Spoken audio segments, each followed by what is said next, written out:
Chapitre 5, l'origine non préférentielle. En régime tarifaire de droit commun, les échanges entre l'Union européenne et les pays tiers, l'origine est définie par certains articles du CDU. Je ne vais pas m'appesantir dessus, puisque vous l'aurez donc sous les yeux et par écrit, mais par contre, je vais vous parler de l'origine non préférentielle qui doit toujours être déterminée pour les besoins de la déclaration douanière. En effet, une marchandise a toujours une origine préférentielle au départ. Il nous restera après, donc, à nous de donner l'origine de cette marchandise pour pouvoir bénéficier de certains avantages. Revenons donc sur l'origine non préférentielle. Ce règlement s'applique aux échanges qui interviennent entre l'Union européenne et les pays avec lesquels celle-ci n'a pas eu d'accord préférentiel ou auquel elle n'a pas concédé unilatéralement un statut équivalent. Ce qu'il faut savoir, c'est que l'Union européenne peut décider unilatéralement de donner un régime préférentiel à une marchandise ou à un pays, à l'accorder à un pays, ce qui n'est pas forcément le cas pour la même marchandise en provenance de pays différents. C'est vraiment l'Union européenne qui décide unilatéralement ou en accord avec les autres pays. Entre l'Union européenne et les pays auxquels elle est liée par un accord préférentiel, lorsqu'il n'est pas possible d'établir l'origine conformément aux règles fixées par cet accord préférentiel, et aussi, les règles non préférentielles servent à appliquer diverses mesures de politique commerciale, par exemple les droits anti-dumping et les droits compensateurs, les embargos commerciaux, les mesures de sauvegarde de rétorsion, les restrictions quantitatives, mais aussi certains contingents tarifaires, les statistiques commerciales, les marchés publics et le marquage de l'origine, etc. Donc, comment allons-nous déterminer l'origine non préférentielle? Le produit. Il faut déterminer au minimum le classement tarifaire du produit final. Les 4 premiers chiffres de la nomenclature douanière, on aura donc le système harmonisé ou le SH, comme on le dit couramment.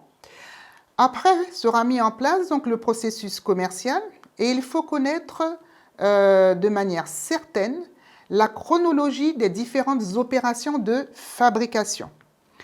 Les pays concernés par le processus de production, fourniture de composants ou réalisation d'opérations, la sous-position tarifaire, là, c'est le SH avec 6 chiffres. On va donc en rajouter 2 autres à la suite des 4 premiers.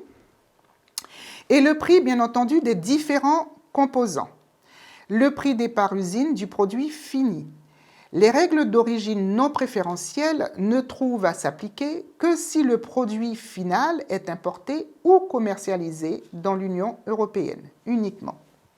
Il existe 2 règles de détermination de l'origine. Premièrement, les marchandises entièrement obtenues dans un pays sont originaires de celui-ci. On va donc parler des produits minéraux qui sont extraits dans ce pays, y compris les eaux territoriales.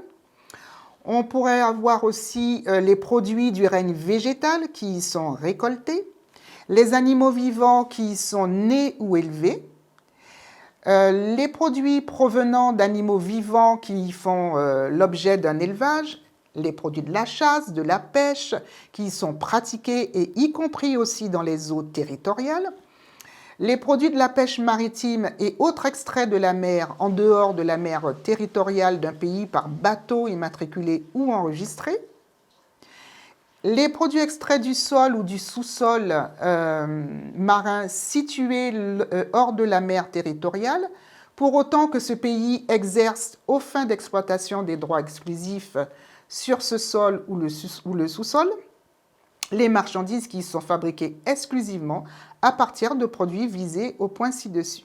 En exemple, j'aurai une jupe classée au 6104, confectionnée en Australie à partir de la laine de mouton né et élevé en Australie. Donc, l'origine non préférentielle sera appliquée à l'Australie et par première obtention. Il peut arriver que des marchandises soient produites dans 2 ou plusieurs pays, et ces marchandises sont originaires du pays où elles auront subi les dernières transformations ou ouvraisons substantielles économiquement justifiées, effectuées dans une entreprise équipée à cet effet ou ayant abouti à la fabrication d'un produit nouveau ou représenté un stade de fabrication important. En fait, ce qui se passe dans un cas comme celui-ci, en fonction des éléments que l'on aura rajoutés au produit de base, l'origine de la marchandise peut être changée. Mais il faut pour cela justifier d'une ouvraison substantielle ou une transformation importante. Donc la transformation substantielle ou l'ouvraison doit avoir apporté des propriétés ou des fonctions nouvelles au produit obtenues par rapport au produit de base mis en œuvre.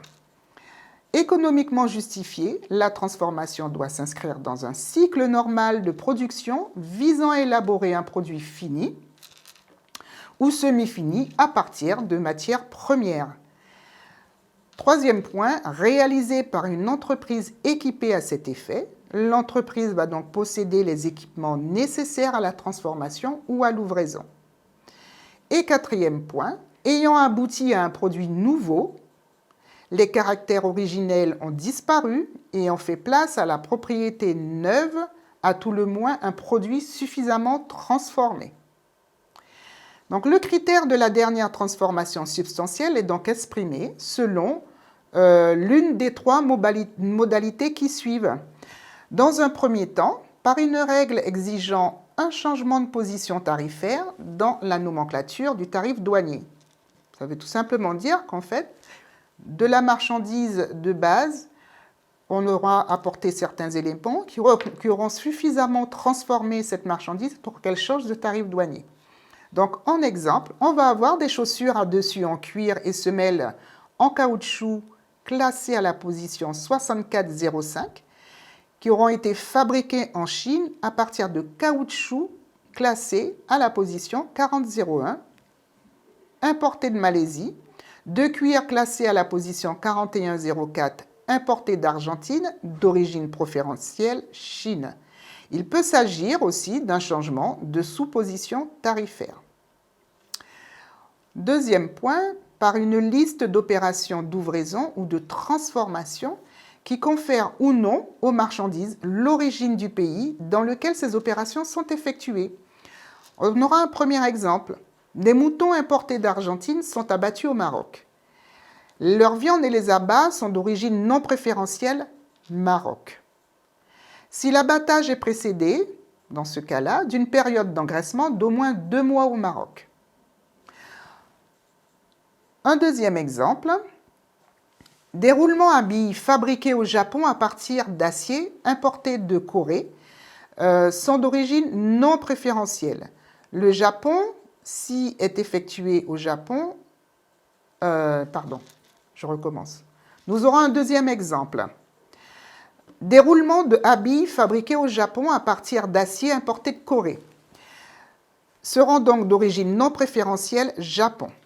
Si est effectué au Japon, l'assemblage précédé par le traitement à chaud, la rectification et le polissage des bagues extérieures ou intérieures.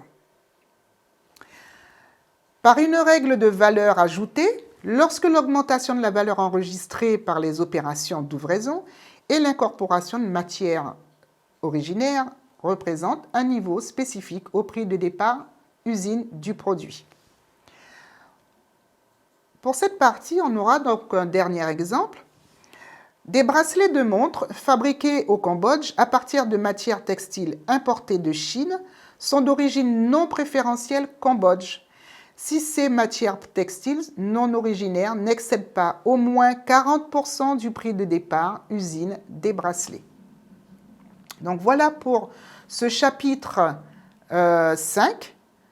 Et nous allons continuer et poursuivre sur le chapitre 6. Et celui-ci, je vous détaillerai les éléments concernant l'origine préférentielle.